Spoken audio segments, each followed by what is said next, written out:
অধ্যায় ৩ বিশ্বাস। বিশ্বাসের দৃশ্যায়ন এবং আকাঙ্ক্ষা অর্জনের প্রত্যয়। ধনী হওয়ার দ্বিতীয় ধাপ হল বিশ্বাস, যা মনের প্রধান রসায়নবিদ।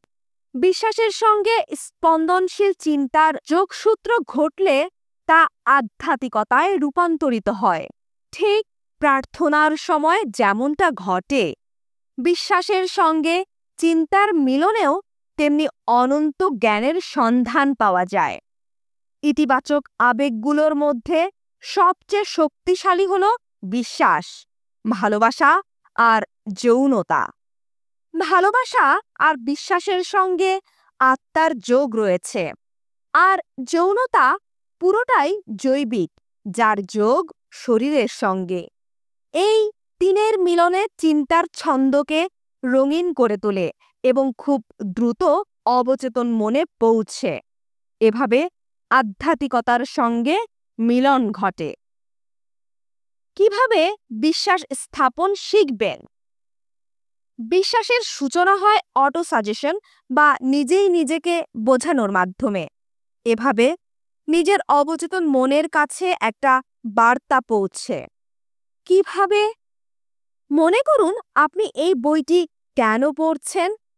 কারণ আপনি ধনী হতে চান। সবার আগেই নিজেই নিজেকে সেটা বোঝান যে আপনি চাইলেই পাবেন। এভাবেই অবচেতন মন আপনাকে মেনে নিতে শেখাবে যে আপনার চাওয়া পূর্ণ হবে। এটাই বিশ্বাস। একজন অন্ধ ব্যক্তিকে আপনি লাল রং চেনাতে পারবেন না, কারণ তিনি সেটা দেখেননি। বিশ্বাস ব্যাপারটাও অনেকটা তেমন। অস্তিত্ব নেই এমন একটা বিষয়ে আপনাকে পুরোপুরি ভরসা করতে হবে। নিজের মনকে বারবার বোঝানোর মাধ্যমেই বিশ্বাস নামক আবেগের জন্ম হয়। মানুষের মনে বিশ্বাসের জন্ম হয় ইচ্ছার মাধ্যমে। তারপর ধনী হওয়ার ১৩টি নিয়ম আয়ত্তে এসে গেলে সবকিছু নিজের নিয়ন্ত্রণে চলে আসে। একবার একজন বিখ্যাত অপরাধ বিজ্ঞানী বলেছিলেন, প্রথম অপরাধ করার সময় মানুষ সেটাকে ঘৃণা করে। এরপর একটানা সেই অপরাধ করতে থাকলে এক সময় অভ্যস্ত হয়ে যায় এবং সেটা করতেই থাকে। এবং যদি তারা দীর্ঘদিন ধরে অপরাধের সংস্পর্শে থাকে, তখন তারা এক সময় একে মেনে নেয় এবং অপরাধমূলক কর্মকাণ্ডে নিয়ন্ত্রণ চলে আসে। বিশ্বাস ব্যাপারটাও অনেকটা এমনই। একটা ছোট্ট চাওয়া এক সময় বিশ্বাসে পরিণত হয় এবং এক সময় সেই বিশ্বাস মানুষকে পরিচালিত করে। অর্থাৎ মানুষের মনে কোনো চিন্তা হুট করে আসলেও সেটা যদি বারবার অবচেতনে ধাক্কা দিতে থাকে, তখন অবচেতন মনই সেটাকে বাস্তবায়ন করে। চিন্তার যে অংশের সঙ্গে অনুভূতি মিশে থাকে, সেটাই মূলত চিন্তাকে বস্তুগত অস্তিত্বে পরিণত করতে ভূমিকা রাখে। আকস্মিক ভাবনার সঙ্গে শুধু বিশ্বাসের মিলনই নয়, যে কোনো ইতিবাচক বা নেতিবাচক আবেগের মিলনে সেটি অবচেতন মনকে প্রভাবিত করতে পারে। এই কথা থেকে বলা যায় যে অবচেতন মন নেতিবাচক চিন্তাকে যেভাবে ধ্বংসাত্মক রূপ দিতে পারে, তেমনি ইতিবাচক চিন্তাকে গঠনমূলক রূপ দিতে পারে। একেই মানুষ দুর্ভাগ্য অথবা দৈব দুর্বিপাক বলে থাকে এবং তারা বিশ্বাস করে দারিদ্র্য তাদের জন্য একটি অভিশাপ, যার ওপর মানুষের কোনো নিয়ন্ত্রণ নেই। তাই তারা সেভাবেই জীবন কাটিয়ে দেয়, অথচ এই দুর্ভাগ্য তারা নিজেরাই ডেকে এনেছে। অবচেতন মন তাদের নেতিবাচক চিন্তাকে গ্রহণ করে সেটাকে বাস্তবে রূপান্তর করে। একইভাবে সফলতা পেতে চাইলে আমরা যা চাই তা অটো সাজেশনের মাধ্যমে নিজের অবচেতনের কাছে পৌঁছে দিতে হবে।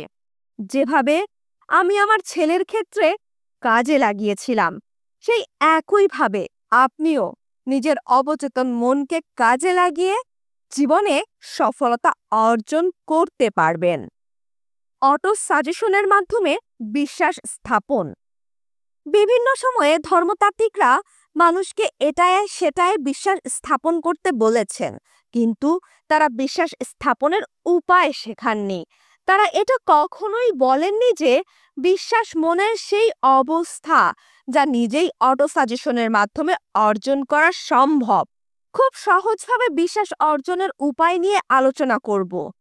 আপনি শুধু নিজের ওপর আর অসীমতার ওপর ভরসা রাখুন। উপায়গুলো জানার আগে মনে রাখুন, বিশ্বাস হলো সেই পরশ পাথর যার ছোঁয়ায় আকস্মিক ভাবনা, অস্তিত্ব, শক্তিমত্তা এবং কার্যক্ষমতা খুঁজে পায়। ধন অর্জনের সূচনা বিন্দু হলো বিশ্বাস। বিজ্ঞানের ব্যাখ্যার অতীত সব অলৌকিক ঘটনা এবং রহস্যের ভিত্তি হলো বিশ্বাস। ব্যর্থতার একমাত্র প্রতিষেধক হলো বিশ্বাস।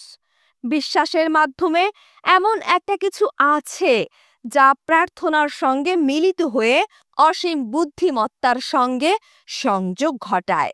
মানুষের সীমাবদ্ধ ভাবনার মনে যেসব নিতান্ত সাধারণ চিন্তা ভাবনা জন্ম নেয়, তারা বিশ্বাসের সঙ্গে মিলে আধ্যাত্মিকতার স্তরে পৌঁছাতে পারে। বিশ্বাসী একমাত্র বস্তু যার সাহায্যে মানুষ অনন্ত বুদ্ধিমত্তার মহাজাগতিক শক্তি অর্জন ও আয়ত্তে আনতে পারে।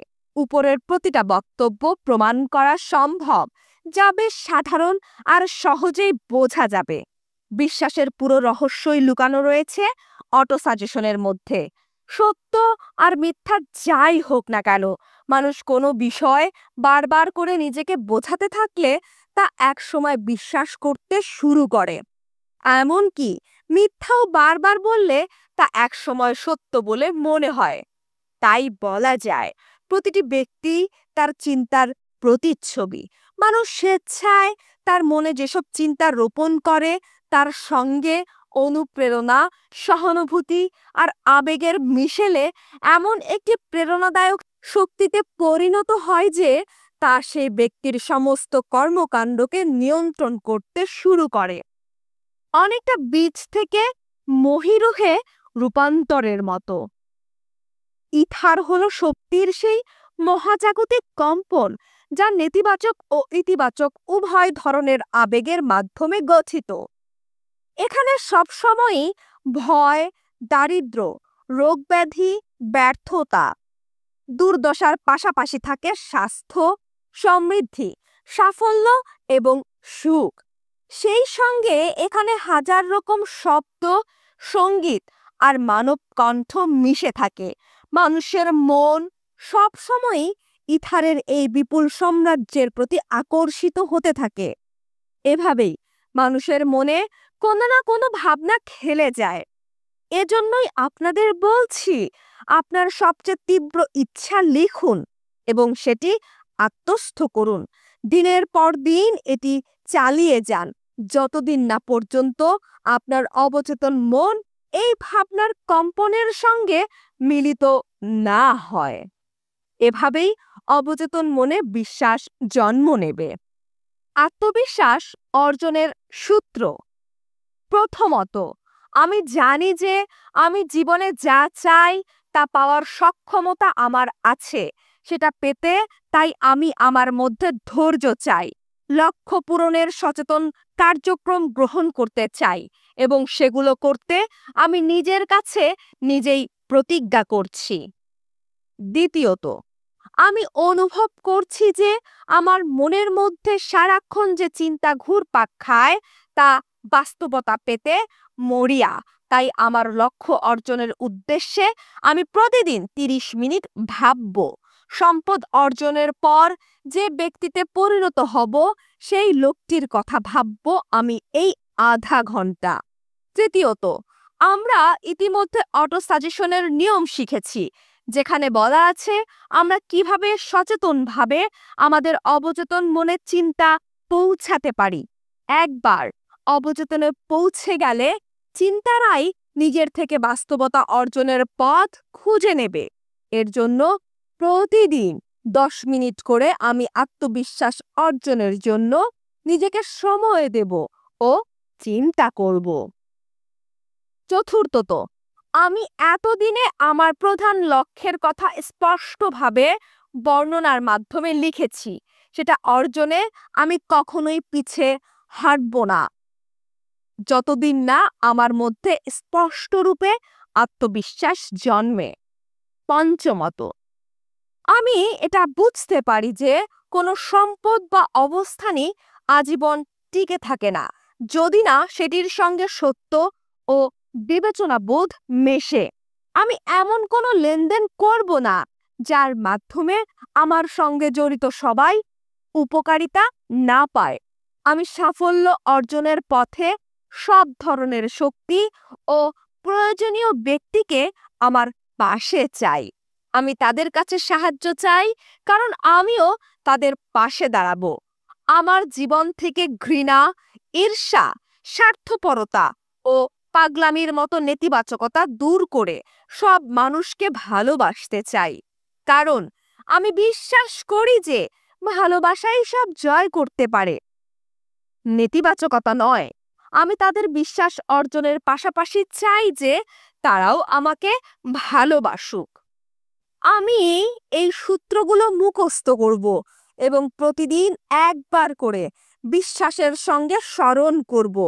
এক সময় এই অভ্যাস আমার চিন্তা ও কার্যক্রমকে অনুপ্রাণিত করবে ও আমাকে একজন আত্মবিশ্বাসী ব্যক্তিতে পরিণত করবে। এই সূত্রগুলো এমন এক প্রাকৃতিক নিয়ম মেনে চলে যা মানুষের ব্যাখ্যার অতীত।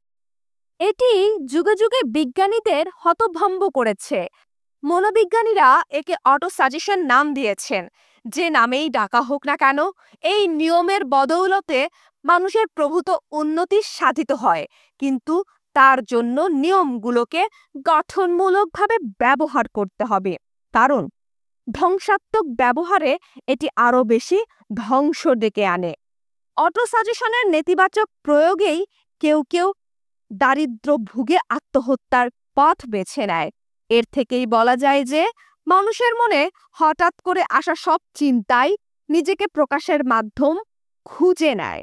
এদিকে আমাদের অবচেতন মন কোনো চিন্তা কেমন তার ধরন না ঠিক করেই সেটিকে বাস্তবতা দেওয়ার কাজ শুরু করে দেয়।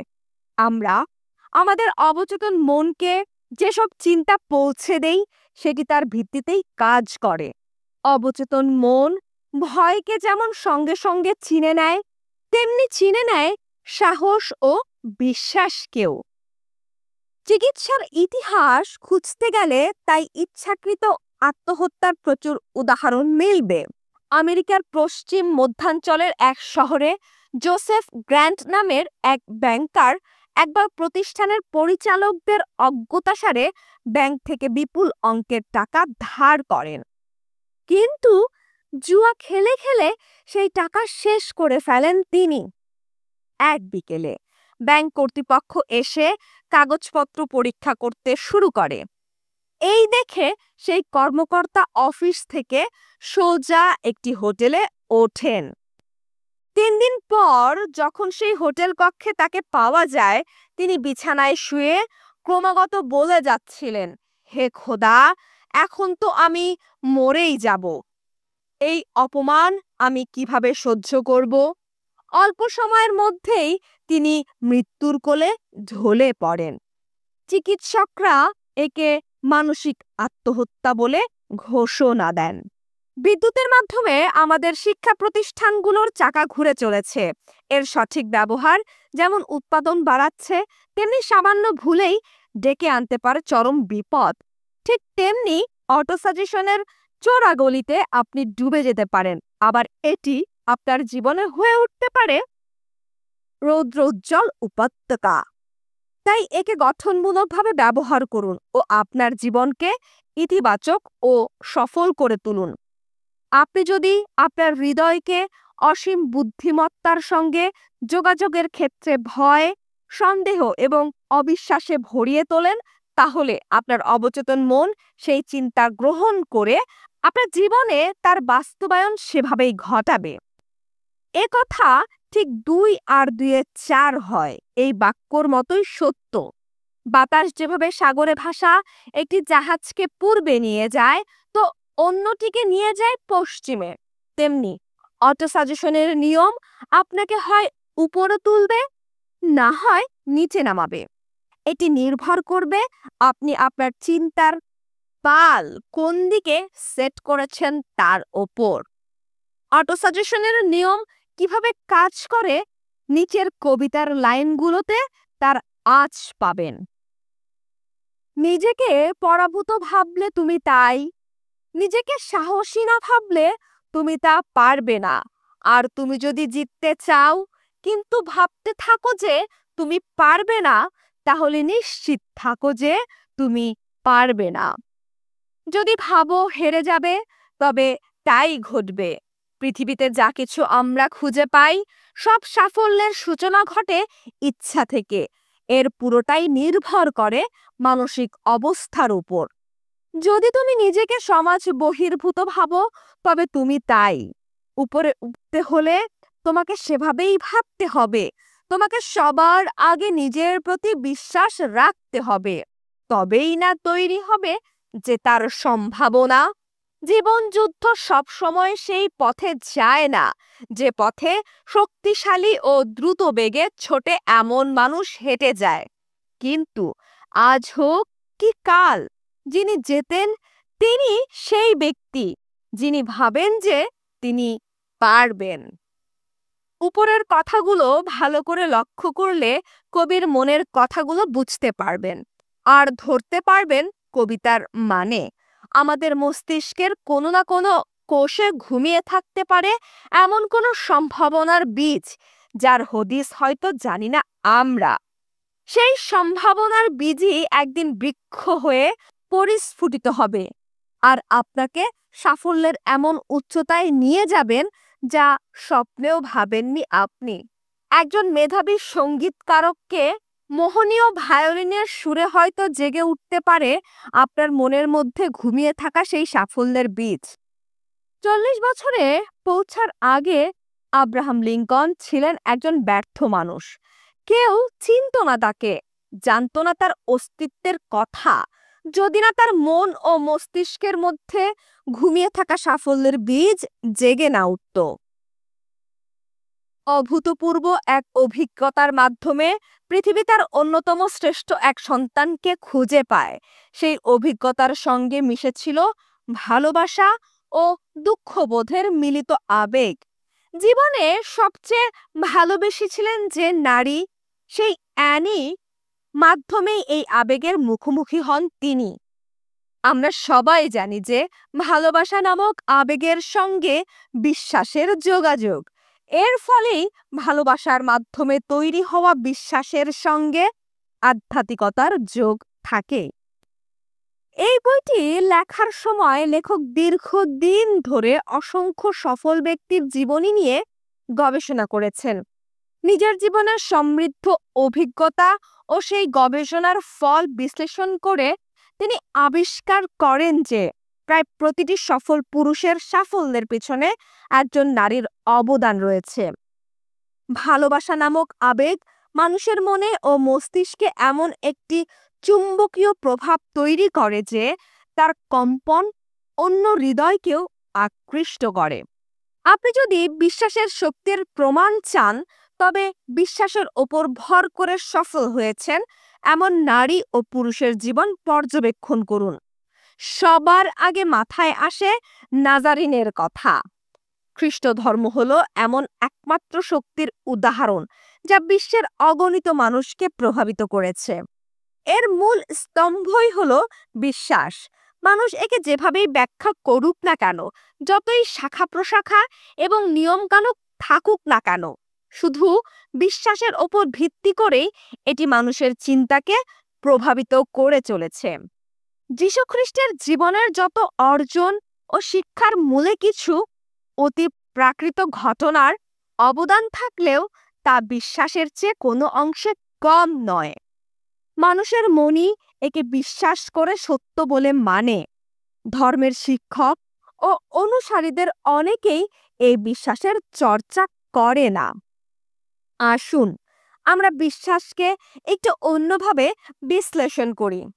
ভারতের মহাত্মা গান্ধীর নাম মানব সভ্যতার ইতিহাসে এমনভাবে লিখিত, তা কে না জানে। তিনি বিশ্বাসের শক্তির এমন প্রয়োগ দেখিয়েছেন যা অবিশ্বাস্য।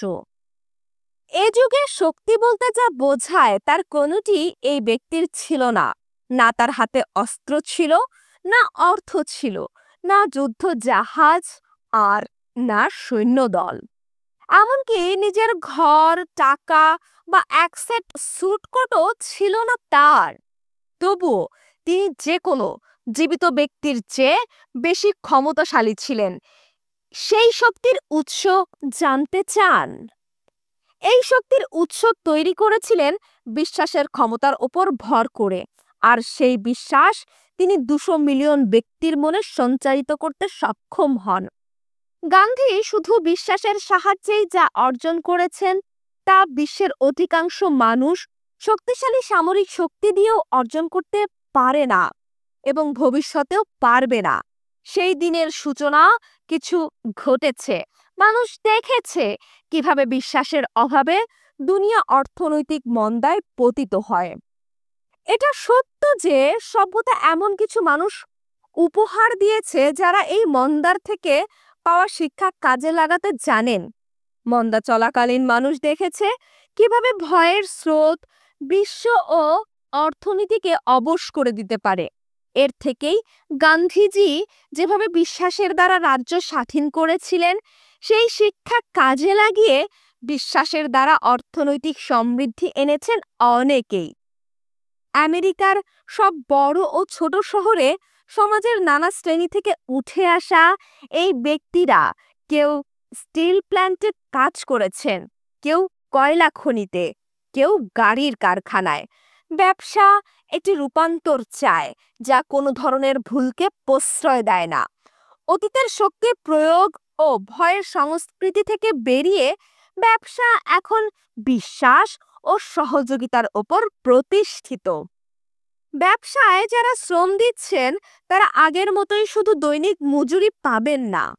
বিনিয়োগকারীর মতো তারাও ব্যবসার সাফল্যর ভাগ পাবেন, কিন্তু সেটা অর্জন করতে তাদেরও মালিকের প্রতি আরো বেশি অনুগত হতে হবে। অবশ্যই তাদের ব্যবসায় শেয়ার পাওয়ার যোগ্যতা অর্জন করতে হবে। এইভাবেই বর্তমান নেতারা মহাত্মা গান্ধীর জীবন থেকে পাওয়া শিক্ষা কাজে লাগিয়ে নিজেদের ও অন্যদের জীবনে উন্নতি ঘটাতে পারেন। এভাবেই তারা অনুসারীদের কাছ থেকে পূর্ণ বিশ্বাস ও সহযোগিতা পেতে পারেন। বর্তমানের এই যান্ত্রিক যুগ মানুষের জীবন থেকে আত্মা কেড়ে নিয়েছে। এই বিশ্বের নেতাদের কাছে তার কর্মীরা ঠান্ডা মেশিনের মতোই যন্ত্র বিশেষ। সেভাবেই তারা মানুষকে পরিচালিত করেছে। তারা শুধু পেতে চেয়েছে, কিন্তু বিনিময় দিতে কার্পণ্য করেছে। ভবিষ্যতের মানুষের জন্য তাই আরাধ্য বাক্য হবে মানুষের আনন্দ ও আত্মতৃপ্তি। আর যখন মনের এই বিশেষ অবস্থা অর্জিত হবে, তখন মানুষ বিশ্বাস ও আগ্রহের মিশেলে যা চায় তাই পাবে। ব্যবসা ও শিল্প প্রতিষ্ঠান চালাতে মানুষের বিশ্বাস ও সহযোগিতার প্রয়োজন হবে, যা একই সঙ্গে আনন্দদায়ক, উপভোগ্য। এতে ব্যবসায় লাভও বেশি হবে এবং ব্যবসায়ীরা প্রচুর সম্পদের মালিক হতে পারবেন। 1900 সালে যখন ইউনাইটেড স্টেট স্টিল কর্পোরেশন গঠন হচ্ছে, তখনকার একটি ঘটনার কথা বলবো আপনাদের। গল্পটি পড়ার সময় কিছু মৌলিক বিষয় মাথায় রাখুন এবং তার মাধ্যমে আপনি বুঝতে পারবেন কিভাবে চিন্তাগুলো বিপুল পরিমাণ সম্পদে রূপান্তরিত হয়। প্রথমত, সবার আগে চার্লস এম শোয়াবের মাথায় বিশালাকার এই ইউনাইটেড স্টিল কর্পোরেশনের গঠনের চিন্তা আসে। তখন তিনি সেই চিন্তার সঙ্গে কল্পনা মেশান। দ্বিতীয়ত, সেই চিন্তাকে একসময় বিশ্বাস করতে শুরু করেন। তৃতীয়ত, সেই চিন্তাকে বাস্তব ও অর্থনৈতিক রূপ দেওয়ার জন্য একটি পরিকল্পনা ও কার্যক্রম গ্রহণ করেন।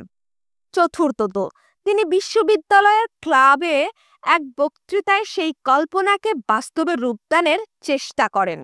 পঞ্চমত, তিনি পরিকল্পনা বাস্তবায়নে ধৈর্য ধরেন এবং যতক্ষণ না বাস্তবায়িত হয় সিদ্ধান্তে অটল থাকেন। ষষ্ঠত, তিনি সবসময় মনের মধ্যে জ্বলন্ত অগ্নিশিখার মতো সাফল্যের আগুন জ্বেলে রাখেন।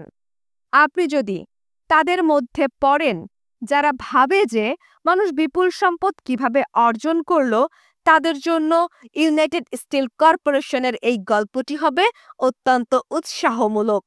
আপনার মনে যদি মানুষের চিন্তার ক্ষমতা দ্বারা ধনী হওয়ার বিষয়ে বিন্দুমাত্র সন্দেহ অবশিষ্ট থাকে, তবে এই গল্পটি সেই সন্দেহ দূর করবে।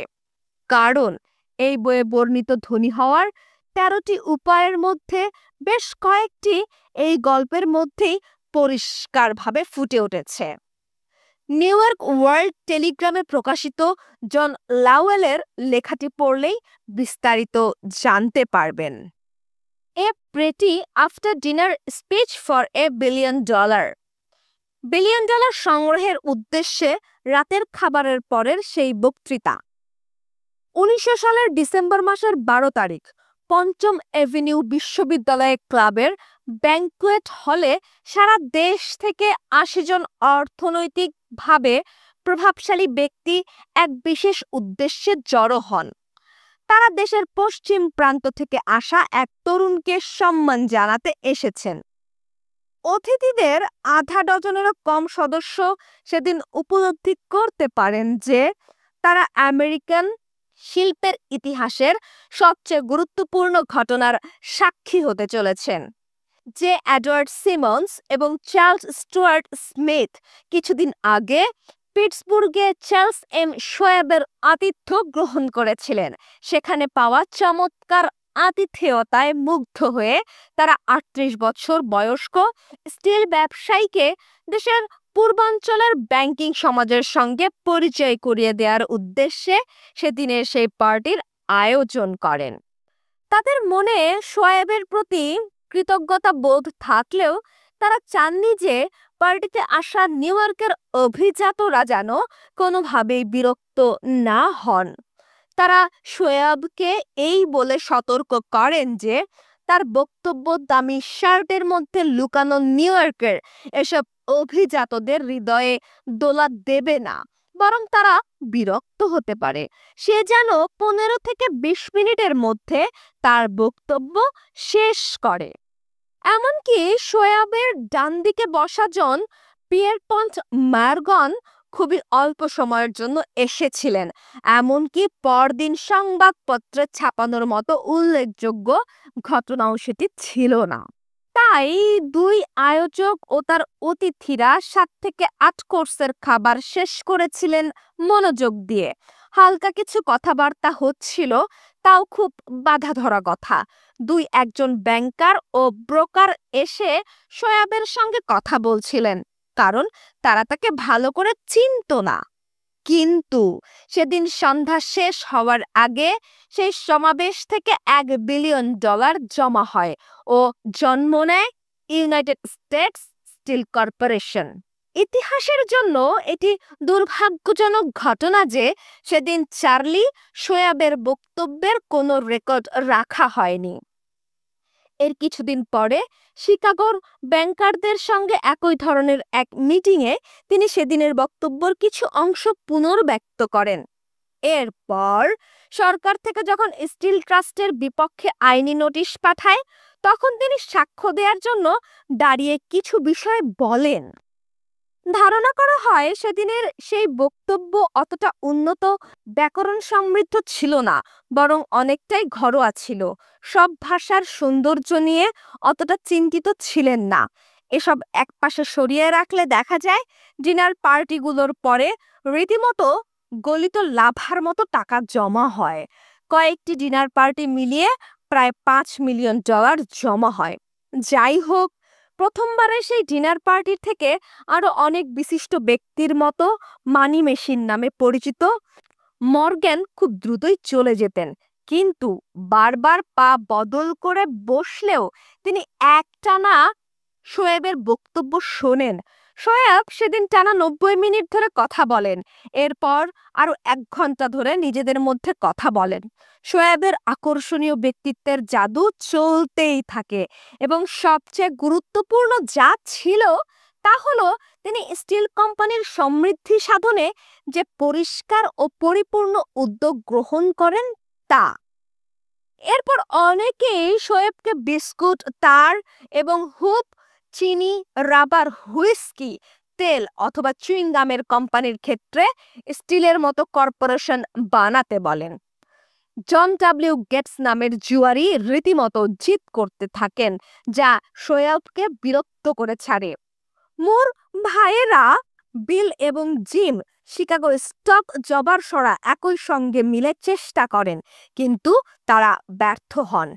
অ্যালবার্ট এইচ গ্যারি নামের ভণ্ড গ্রাম্য উকিল এমন কিছু করতে চেষ্টা করেন, কিন্তু ব্যর্থ হন। শোয়েব বাকপটুতায় জেপি মর্গানকে এতটাই মুগ্ধ করেন যে তিনি যেন সাফল্যের দৃশ্য তখনই নিজের চোখে দেখতে পাচ্ছিলেন। কয়েক দশক আগে যে অর্থনৈতিক চৌম্বকীয় শক্তি তৈরি হয় তা হাজার হাজার ছোট কোম্পানিকে একসঙ্গে জড়ো করে এবং বড় ও প্রতিযোগিতামূলক প্রতিষ্ঠানে পরিণত করে। এটি সম্ভব হয়েছিল আমুদি ব্যবসায়ী জন ডাব্লিউ গেটস এবং মার্গনের একসঙ্গে গড়ে তোলা ফেডারেল স্টিল কোম্পানির মাধ্যমে। গেটস ইতিমধ্যে আমেরিকান স্টিল ও তার নামের কোম্পানি তৈরি করেছিলেন, আর মর্গানের ছিল ন্যাশনাল টিউব ও আমেরিকান ব্রিজ কোম্পানি নামের দুটি ব্যবসা। অন্যদিকে মুর ভাইরা ম্যাচ ও কুকি ব্যবসা একত্রিত করে টিন, প্লেট, স্টিল হুপ, শীট স্টিল এবং ন্যাশনাল স্টিল কোম্পানি গঠন করে। কিন্তু এদিকে অ্যান্ড্রু কার্নেগির বিশাল আকারের ট্রাস্টের সদস্য ছিল মোট 53 জন পার্টনার। তারা হৃদয়ের মিলের জন্য একত্রিত হলেও সবার অবদান কিন্তু কার্নেগি অর্গানাইজেশনের জন্য সমান উপকারী ছিল না। মর্গান এটি জানতেন। খামখেয়ালি বুড়ো স্কটও এটি জানতেন। স্কিবো প্রাসাদের চূড়ায় বসে তিনি প্রথম আমোদ ও পরে কিছুটা বিরক্তি নিয়ে মর্গানের ছোট প্রতিষ্ঠানগুলোর তার ব্যবসায়ের ওপর প্রভাব ফেলা দেখতেন। এই চেষ্টা যখন অত্যন্ত সাহসী হয়ে ওঠে তখন কার্নেগির রাগিয়ে তোলে ও তাকে প্রতিহিংসা পরায়ণ করে তোলে। তিনি সিদ্ধান্ত নেন প্রতিপক্ষের সবগুলো কারখানার প্রতিলিপি বানাবেন। এদিকে তার পাইপ, হুপ বা শীটের প্রতি কোনো আগ্রহই ছিল না। তিনি বরং এসব কারখানায় কাঁচামাল বিক্রি করতে পারতেন। এখন শোয়েবকে তার প্রতিষ্ঠানের প্রধান সেনাপতি নিযুক্ত করেন তিনি। তিনি প্রতিপক্ষকে রীতিমতো দেয়ালের সঙ্গে মিশিয়ে ফেলার পরিকল্পনা করেন। চার্লস এম শোয়েবের বক্তৃতার মধ্যে মর্গান তার বানানো প্রাতিষ্ঠানিক সম্মেলনের সমাধান খুঁজে পান। কার্নেগির বিশালাকার ট্রাস্টের একজন যদি না থাকে তাহলে সেটি হবে গুড় ছাড়া গুড়ের পুডিং। 1990 সালের 12 ডিসেম্বর শোয়েবের বক্তব্যের মাধ্যমে দেখা যায় যে বিশাল আকারের কার্নেগি কর্পোরেশন তাদের সঙ্গে একই ছাদের নিচে চলে আসবে। এভাবে তারা দেশের বাজারে সমৃদ্ধি অর্জনের পাশাপাশি বিদেশের বাজারও ধরতে পারবেন। সেই বক্তৃতায় শোয়েব ব্যবসায়ীদের মধ্যে যারা ডাকাতের মতো লাভ রাখত তাদের উদ্দেশ্যে জিনিসের দাম কমানোর কথা বলেন। তাদের উদ্দেশ্যে একক বাজার সৃষ্টি করে তারা পুরো ফায়দা লোটা। শোয়েব এই ব্যবস্থাটার মন থেকে নিন্দা জানান। এই ধরনের বাজার ব্যবস্থার সমস্যা সম্পর্কে তিনি বলেন, এ ব্যবস্থা আরো বড় বাজার সৃষ্টি হতে বাধা দিচ্ছে। স্টিলের দাম কমিয়ে বাজার বাড়ানোর অনুরোধ জানান তাদের প্রতি। আর বাজার বাড়ানোর জন্য স্টিলের আরো ব্যবহার চিন্তা করার কথা বলেন তিনি। সেগুলো বিশ্বের নানা দেশে কিভাবে বিক্রি করা যায় সেই পথ খুঁজতে বলেন। নিজের অজান্তেই শোয়েব হয়ে ওঠেন আধুনিক মাস প্রোডাকশনের স্বপ্নদ্রষ্টা। সেদিনের ডিনারের পর মর্গান বাড়িতে ফিরে শোয়েবের ভবিষ্যৎবাণী সম্পর্কে ভাবেন। শোয়েব পিটসবুর্গে ফিরে উই আন্ড্রা কার্নেগির সঙ্গে ব্যবসা করতে থাকেন, আর গ্যারি সহ বাকিরা শেয়ার বাজারে তাদের চলতি কার্যক্রমের পাশাপাশি পরের পদক্ষেপ নিয়ে ভাবতে শুরু করেন। খুব বেশি দিন লাগেনি, মর্গানের মাত্র 1 সপ্তাহ লাগে শোয়েবের প্রস্তাবনার ভাবার্থ বুঝতে। তিনি আবারও তাকে ডেকে পাঠান। এবার সেই তরুণকে বেশ লাজুক বলে মনে হয় তার। শোয়েব বোঝাতে চেষ্টা করেন যে তিনি যে কোম্পানির প্রেসিডেন্ট, সেই কোম্পানির মালিক কার্নেগি সাহেব কখনোই এটা ভালোভাবে নেবেন না যখন দেখবেন তার বিশ্বস্ত কর্মী ওয়াল স্ট্রিটের সম্রাটকে প্রেরণা যোগাচ্ছেন। কারণ জনাব কার্নেগি ওয়াল স্ট্রিটকে এতটাই ঘৃণা করতেন যে সেখানে কখনোই পা না ফেলার সিদ্ধান্ত নেন। তখন জন ডব্লিউ গেটস বলেন যে শোয়েব যদি ফিলাডেলফিয়ার বেলেভু হোটেলে থাকতে পারেন, একই সময়ে জনাব জেপি মর্গানও সেখানে উপস্থিত থাকতে পারেন। যাই হোক, শোয়েব যখন ফিলাডেলফিয়ার পা রাখেন, মর্গান তখন অসুস্থ হয়ে তার নিউ ইয়র্কের বাড়িতে বিশ্রাম নিচ্ছেন। বয়স্ক মানুষটির আহ্বান উপেক্ষা করতে না পেরে বাধ্য হয়ে শোয়েবকে নিউ ইয়র্কে উপস্থিত হতে হয়। মর্গানের ব্যক্তিগত লাইব্রেরিতে বসে কথা হয় তার। আজকের অনেক অর্থনৈতিক ইতিহাসবিদ মনে করেন শোয়েবের সেদিনের ডিনার পার্টিতে যোগদান, বক্তৃতা সহ পুরো নাটকটাই বুঝি সেই চালাক স্কটিশ বৃদ্ধের সেট করা। কিন্তু এখানে বিন্দুমাত্র সত্য নেই। শোয়েবের পুরো জার্নি থেকে শুরু করে মানি কিং মর্গানের সঙ্গে রবিবারের রাতের বৈঠক পর্যন্ত সবই ঘটেছিল কার্নেগির অগোচরে। লিটল বস নামে পরিচিত অ্যান্ড্রু জন্য এমন কোনো প্রস্তাব দেওয়ার কথা চিন্তা করা যেত না, কারণ তিনি এগুলোকে শুদ্ধ কিছু মনে করতেন না। কিন্তু শোয়েব এই রিস্কটা নেন। তিনি 6 পৃষ্ঠার একটি লিখিত প্রস্তাবনা পাঠান তাকে, যেখানে ব্যবসায়ের গতি প্রকৃতি ও আয় ব্যয়ের প্রতিটা খুঁটিনাটি লেখা ছিল। 4 জন ব্যক্তি সারা রাত ধরে সেই ব্যবসায়িক অঙ্ক নিয়ে হিসাব করতে বসে। সেই দলের প্রধান ছিলেন অবশ্যই মর্গান, যিনি টাকার ওপর মানুষের ঐশ্বরিক দাবির কথা বিশ্বাস করতেন। সঙ্গে ছিলেন তার ভবিষ্যৎ বক্তা পার্টনার রবার্ট বেকন। রবার্ট একজন দারুণ জ্ঞানী ভদ্রলোক। আর একজন হলেন জন ডব্লিউ গেটস নামের জুয়ারি, যাকে মর্গান ঘৃণা করলেও কাজে লাগাতেন। সেই বৈঠকে এমন কিছু নীতিমালা বেরিয়ে আসে যেখান থেকে আসলে একটি কোম্পানির নকলে আরো একটি কোম্পানি গড়া সম্ভব হবে না। সূর্যোদয়ের আগে আগে মর্গান যখন পিঠ টান টান করে উঠে দাঁড়ান, তখন একটাই মাত্র প্রশ্ন করেন তিনি।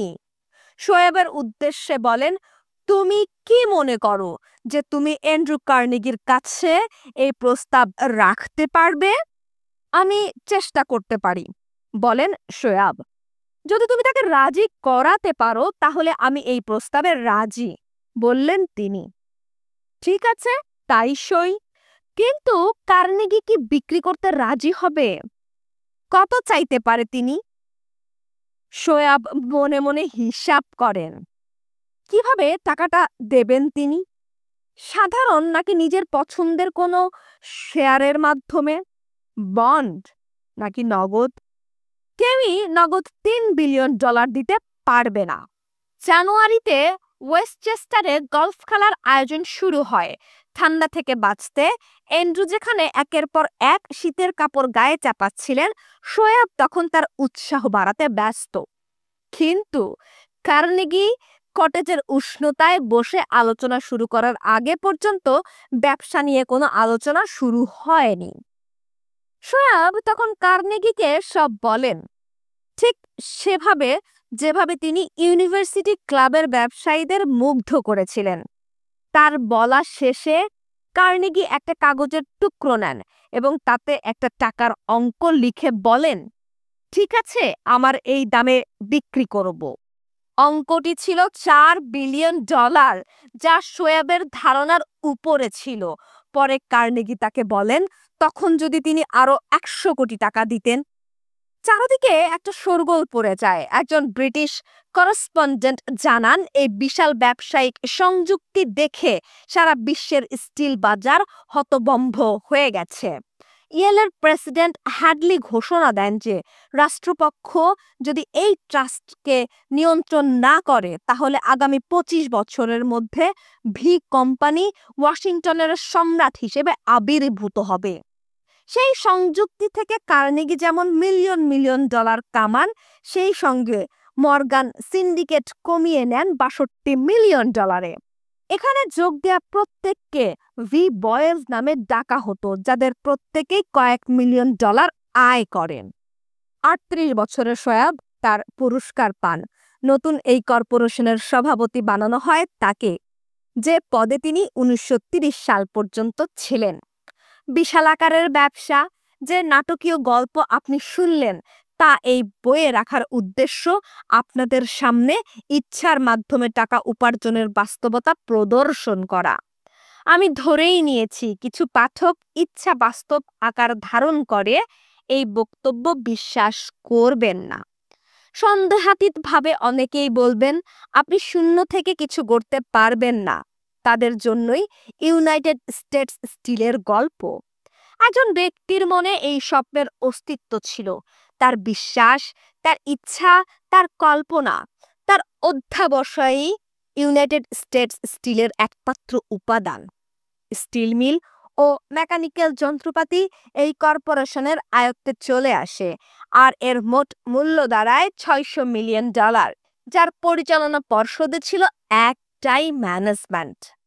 অন্যদিকে বলা যায়, চার্লস এম শোয়েবের ধারণা ছিল আর বিশ্বাস তিনি জেপি মর্গান সহ বাকিদের মনে ঢুকিয়ে দিতে পেরেছিলেন একটা ধারণার মূল্য ৬০০ মিলিয়ন ডলার। এর যে গুরুত্বপূর্ণ ঘটনা আর কি হতে পারে? এই কর্পোরেশন শুধু আমেরিকার সবচেয়ে ধনী ব্যবসায়ী প্রতিষ্ঠান হিসেবেই গড়ে ওঠেনি, তারা বিপুল সংখ্যক মানুষের কর্মসংস্থান করেছে।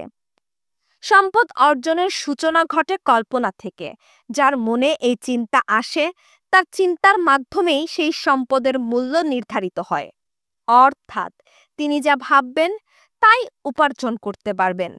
বিশ্বাস সীমাবদ্ধতাকে দূর করে জীবনের কাছ থেকে সম্পদ দাবি করার সময়, তাই এই সীমাবদ্ধতার কথা ভুলে যাবেন না। ইউনাইটেড স্টিল কর্পোরেশনের স্বপ্নদ্রষ্টা তেমন বিখ্যাত কোনো মানুষ ছিলেন না, তিনি অ্যান্ড্রু কার্নেগির একজন কর্মচারী হিসেবেই থেকে যেতেন, যার নাম কেউ জানত না। তার মনের ধারণার জন্ম হওয়ার সঙ্গে সঙ্গে তিনি শক্তি, সম্মান ও সম্পদ অর্জন করেছেন।